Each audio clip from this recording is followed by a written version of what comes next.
Изгорени греди, урната конструкција. Ваква е сликата на повеќе од 2 децении напуштената барака на поранешната хидромонтажа Водовод, која синоќа изгоре во пожар.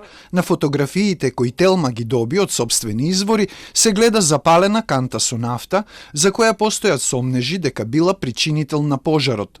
Дека постојат индиции за подметнат пожар, потврдуваат од противпожарната бригада на град Скопје.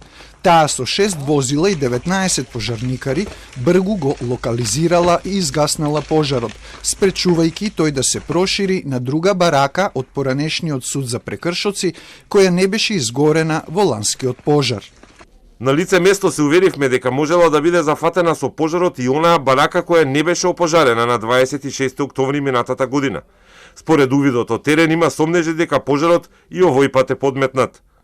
Сосед од улицата Јордан Хаджи Константинов Джинот, кој сакаше да остане анонимен од безбедносни причини, вели дека напуштените бараки во градскиот парк навечер се мета на млади луѓе кои се собираат по различни поводи. Најверојатно тоа е работа на овие ромиве што и тука и од баракава одевана испокрадоа све живо. Дури и полиција ги фати како ги крадат климите. Али уште еднаш да повторам. Зошто за топење на старо железо? Па најверојатно 20 и кусур клими ги украдоа.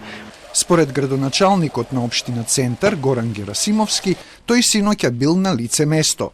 Бил извршен увид од МВР и се чека на резултатите од истрагата за причините за пожарот. А во врска со сомнежите во јавноста дека се пали за да се исчисти теренот за градење стамбен објект, градоначалникот со демант.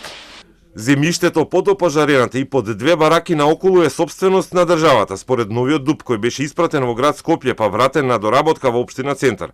На тоа место се планирани градинка и училиште, а од другата страна на хотелот Канет е вцртан културен центар.